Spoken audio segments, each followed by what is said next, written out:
Chers amis, j'ai une question pour vous. Où s'en va la famille aujourd'hui? Nous allons y répondre dans les prochains instants à l'émission Paroles vivantes.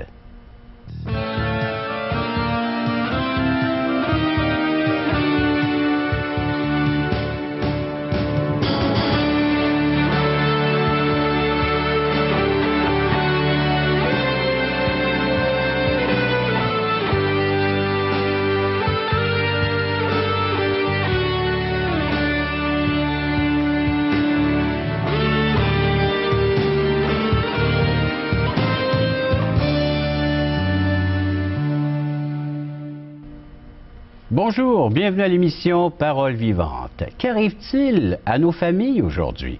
Nous allons y répondre avec l'aide de notre invité, M. Jean Koumarianos.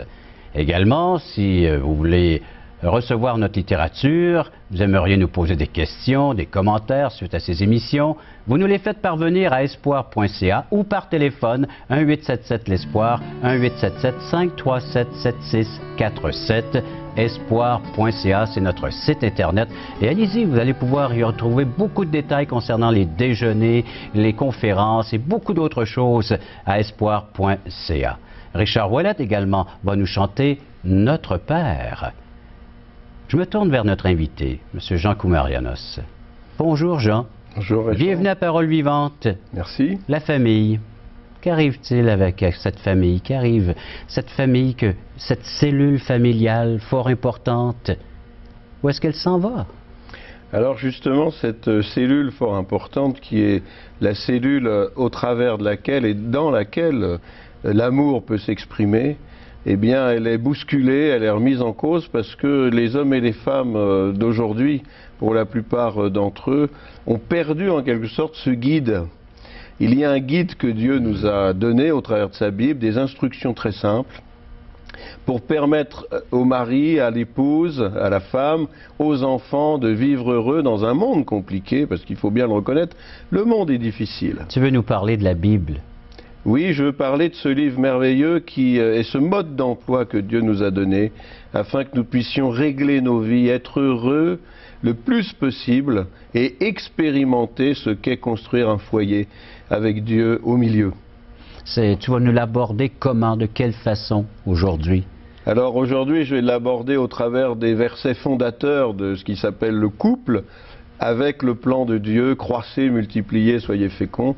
Dès la Genèse, les premiers versets, les premiers chapitres, c'est le merveilleux plan de Dieu pour le bonheur de l'humanité. Tout à fait. Et il faut toujours revenir, comme on dit, aux fondamentaux. Quand on fait du sport ou autre chose, il y a des règles dans toutes les disciplines de nos vies. Et il y a une règle, enfin il y a des règles pour réaliser la construction de son foyer, élever ses enfants, et puis les conduire dans la vie afin que ce soit des hommes et des femmes qui soient aussi en bénédiction pour leurs voisins, pour leurs amis et pour leur pays. Toi-même, tu es marié, tu es père. Et tu mets en pratique ces choses-là? J'ai la joie d'être marié, oui, depuis plus de 30 ans, et avec donc 4 enfants. Et nous avons le plaisir de voir nos enfants qui, grâce à Dieu, sont des adultes et avancent dans la vie avec ces principes qui les rendent heureux, eux, leurs conjoints, leurs enfants. Alors, malgré un monde, un entourage hostile au sein des Écritures, tu peux mettre en pratique ces valeurs spirituelles chez toi, au sein de ta famille. Justement, c'est ce que Dieu rend possible. Non seulement il nous donne les instructions, mais il nous donne aussi le moyen de les vivre par sa présence dans la vie de chacun d'entre nous, par son Esprit Saint, qui est tellement capable de faire de belles et grandes choses dans nos vies. Alors ça fait du bien d'être aimé, de pouvoir aimer et de construire son foyer. Jean, je vais inviter nos téléspectateurs à demeurer à l'écoute, car c'est ce que nous allons aborder, la famille et ses valeurs morales et spirituelles selon les principes de Dieu, la Bible. Paroles vivantes vous invite à participer à l'un des nombreux merveilleux déjeuners de l'espoir. Ces déjeuners ont lieu dans plusieurs restaurants réputés de la région et vous sont offerts gratuitement. Venez entendre le témoignage d'une vie transformée par la puissance de Dieu. Pour connaître les détails concernant l'endroit, la date et l'heure pour votre région, composez le 1-877-537-7647 ou notre site web www.espoir.ca.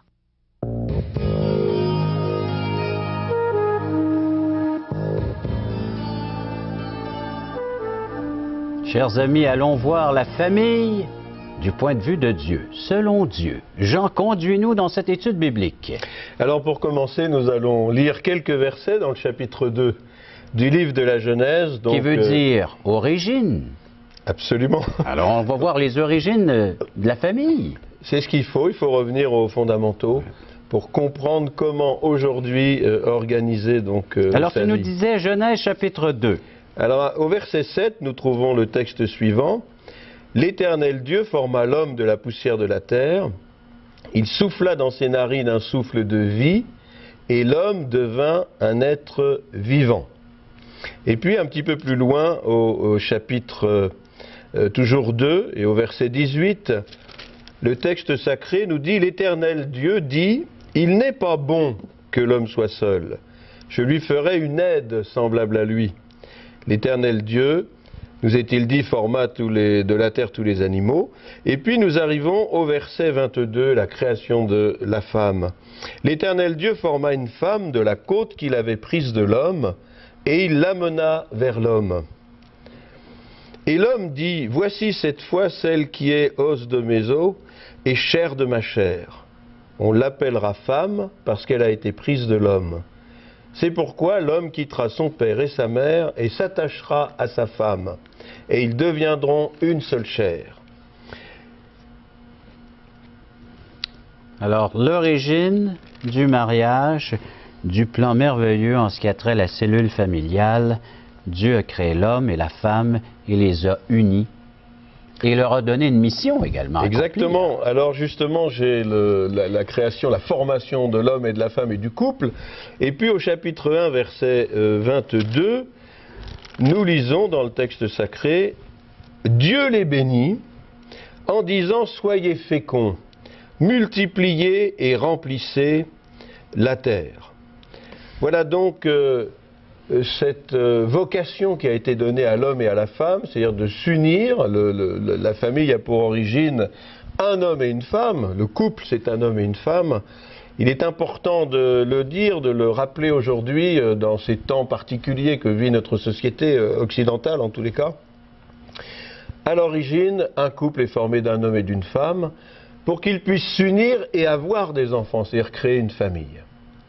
Et ensuite, dans les Saintes Écritures, nous avons toutes ces instructions merveilleuses pour savoir comment l'homme doit se comporter vis-à-vis de son épouse, comment l'épouse doit se comporter vis-à-vis de son homme, de son mari, et puis comment les deux, les parents, doivent se comporter vis-à-vis de leurs enfants. Et les enfants vis-à-vis de leurs parents. On pense au commandement, honore ton père et ta mère, entre autres. Tout à fait, le premier commandement, suivi d'une promesse. Oui. Exactement. Un prolongement de cette vie. Alors aujourd'hui, la difficulté, c'est que les familles ayant un petit peu perdu le sens de ce que Dieu nous avait annoncé, ont un mal fou à élever leurs enfants, ne savent plus même comment s'aimer entre eux. Et c'est cela qui, quelque part, détruit la famille.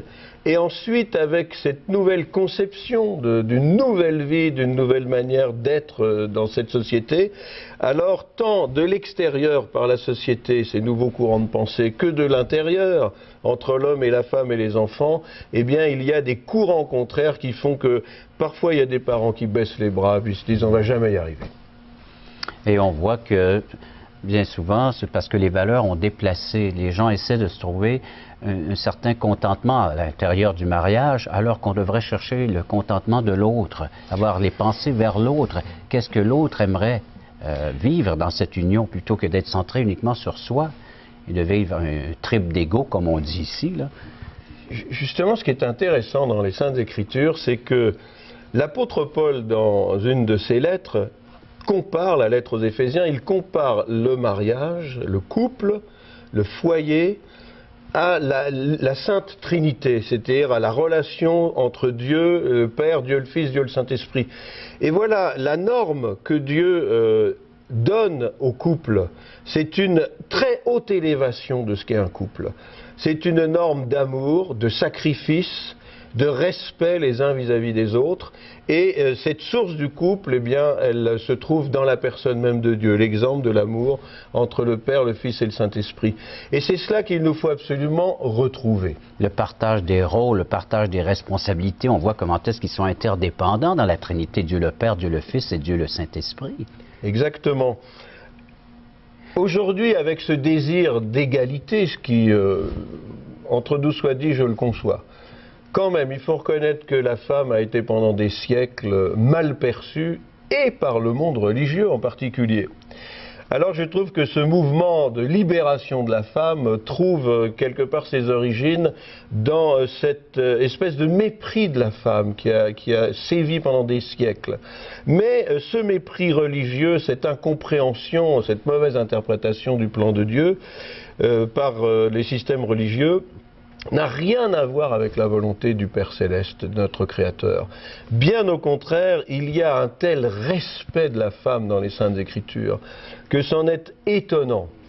C'est pour ça d'ailleurs que le Seigneur Jésus-Christ lui-même, pendant son pèlerinage terrestre, a approché les femmes, leur a adressé la parole, les a aidées, les a guéries et, pour la femme adultère, lui a dit « Tes accusateurs ne sont plus là, alors... moi non plus, je ne t'accuse pas, va et ne pêche plus. » On va lui accorder un plein pardon. Exactement. Alors le problème aujourd'hui pour les parents, bien, c'est de savoir mais comment s'en sortir. Pour avoir élevé, pour être marié donc et avoir élevé 4 enfants, c'est vrai qu'il y a des périodes très difficiles, mais il y a des principes à appliquer. Des principes très simples qui sont des principes de confiance en Dieu. Je crois que le premier des principes pour sauver sa famille et pour pouvoir la construire profondément et authentiquement, c'est qu'il faut que le père et la mère puissent se confier en Dieu. Alors 2 croyants, 2 personnes qui placent leur confiance en Jésus-Christ comme leur sauveur et Seigneur de leur existence.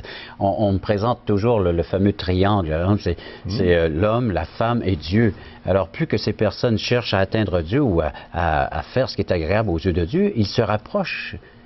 Ou c'est entre eux, hein? Oui, il y a une unité et une paix qui s'instaure et un respect mutuel.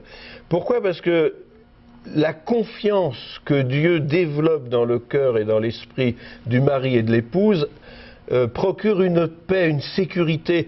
C'est évident que la vie est difficile. C'est difficile de s'aimer aujourd'hui. Plus qu'hier, parce qu'hier, on entendait les mêmes choses dans tous les domaines de la société. Quand j'étais jeune, ce que mes parents me disaient, je l'entendais de nouveau dans la rue et je le rencontrais de nouveau à l'école.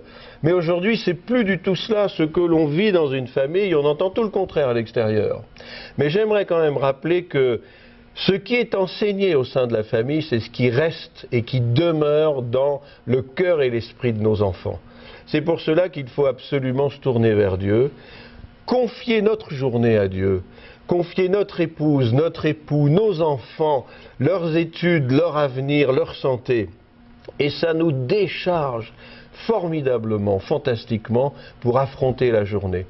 Alors voilà ce que Dieu est capable d'accomplir dans une vie de famille pour restaurer l'équilibre. Alors si le Christ devient le fondement de ce foyer, le foyer peut devenir le fondement de cette société. Un endroit où il fait bon vivre, où on revient des heures de la classe, de l'école, les jeunes, là, ils veulent rentrer à la maison. Ils savent que papa et maman sont là pour les attendre, les accueillir. Avec l'amour divin, l'amour céleste. Exactement. Qu'est-ce que c'est qu'un foyer, la définition d'un foyer? Un foyer, c'est le lieu où l'on sait que l'on est aimé, où l'on sait que l'on est attendu. L'on sait que on peut se présenter, la porte va s'ouvrir et l'accueil sera chaleureux et intime. Alors c'est cela un foyer. Je crois qu'on a perdu de vue véritablement le cœur du foyer. Et Dieu a un rôle éminemment important pour réaliser et développer cet amour, cette paix, cette sécurité. Et en même temps, il donne, le Seigneur, une perspective à nos enfants ainsi qu'aux parents. Parce que pouvoir se mettre à genoux ensemble, avec son épouse, pour prier pour les enfants, puis quand ils sont un peu plus grands, pouvoir se mettre à genoux avec les enfants pour remettre au Seigneur les besoins quotidiens de la scolarité, de la vie, éventuellement des amours, ça peut arriver selon les âges, alors le Seigneur, dans sa bonté, nous accompagne et puis nous guide et nous conduit, parce que son désir, c'est de faire de nous des gens heureux. Donc la cellule familiale devrait être un reflet de ce qui se passe au ciel, de ce qui se passe entre la Trinité, le Dieu trinitaire. On devrait le vivre, le transposer dans notre famille. Entre autres, on a dans Éphésiens chapitre 5, qui faisait référence un peu plus tôt dans l'émission, où le mari est appelé à aimer son épouse comme Christ aime son Église. Donc il faut que le mari apprenne quel genre d'amour que Christ a pour son Église afin de pouvoir le manifester envers son épouse. Il y a un lien très étroit là, entre ce qui se passe au ciel dans cette relation et ce qui devrait se passer au sein de la cellule familiale. C'est vrai, Régent, que la famille puise sa force et son exemple dans cet équilibre qui existe en Dieu le Père, Dieu le Fils et Dieu le Saint-Esprit. Mais en même temps, la famille a un rayonnement sur le voisinage. La famille communique un équilibre auprès des voisins, des amis, de sa propre famille. Et donc une famille chrétienne communique un message d'espérance. Parce que la vie est difficile, il y a des épreuves inattendues, des choses qui brisent nos cœurs et nos âmes. Mais lorsque l'on voit des personnes comme nous, participant aux mêmes difficultés, mais qui gardent une paix et une foi et des certitudes en Dieu, alors ça nous donne du courage. Et puis c'est ainsi qu'on construit sa vie. Il y a des jours mauvais, il y a des bonnes journées, et le Seigneur est présent dans les deux. Et c'est pour ça que les familles doivent se tourner vers le Seigneur. Je ne sais pas, chers amis, quelles sont vos difficultés aujourd'hui. Mais vous pouvez, là où vous êtes, demander l'intervention divine. Ça peut être un manque d'emploi, manque de revenus, la santé, la maladie, la mort peut-être d'un être cher. Tout à fait. Et c'est là où la consolation divine, quand on manque de travail, quand on n'a plus la santé, quand un décès frappe la famille, c'est là où cette consolation bienfaisante de Dieu est tellement formidable. Savoir qu'on n'est pas tout seul, qu'on est compris, on est aidé, on ressent cet amour de Dieu dans nos vies, et ça nous permet d'affronter les situations. Tout n'est pas solutionné. On peut trouver ce réconfort, cette consolation dans la parole de Dieu, dans la Bible même? Absolument. Il y a ces textes. La Bible est un livre de promesses. Et cette Sainte Écriture a une capacité extraordinaire de non seulement nourrir nos âmes, mais créer une espérance dans nos cœurs. Et en même temps de nous communiquer, je me répète, cette stabilité, cet équilibre, cette paix. Alors c'est un texte, pourquoi est-ce qu'on dit que c'est un texte sacré? Parce que c'est le texte de Dieu. C'est un texte de vie. Et alors ce texte, qui sont simplement des lettres d'alphabet, d'imprimerie sur un papier Bible... Mais soufflé par l'Esprit de Dieu. Soufflé par l'Esprit de Dieu est encore capable aujourd'hui d'apporter ce réconfort et cette espérance, cet espoir pour aujourd'hui, pour demain et pour après-demain. Alors l'homme qui est à l'écoute peut devenir ce papa tel que selon le plan de Dieu, tout comme cette femme, tout comme cet enfant. Il peut adhérer à cela, il peut s'approprier ce message, cet espoir? Alors il faut se l'approprier, c'est un droit. Dieu nous donne le droit de nous approprier ce message d'espérance. Parce que c'est un cadeau, il faut absolument le saisir. Il faut prendre à bras-le-corps littéralement les promesses de Dieu et lui dire « Seigneur, interviens dans ma vie » et il va le faire. Et alors ça va être une explosion de joie au milieu des difficultés, parce que tout ne va pas être gommé instantanément. Mais face aux difficultés, il y a la présence de Dieu. Jean, merci beaucoup. Chers téléspectateurs, vous pouvez donc saisir cette vérité aujourd'hui même. Oui, vous pouvez prier pour votre épouse, pour vos enfants, mais premièrement que ce foyer accueille et votre vie accueille Jésus-Christ comme Sauveur et Seigneur. Et pourquoi pas dire comme Richard Ouellette, qui nous chante aujourd'hui, Notre Père. Pouvez-vous appeler Dieu votre Père?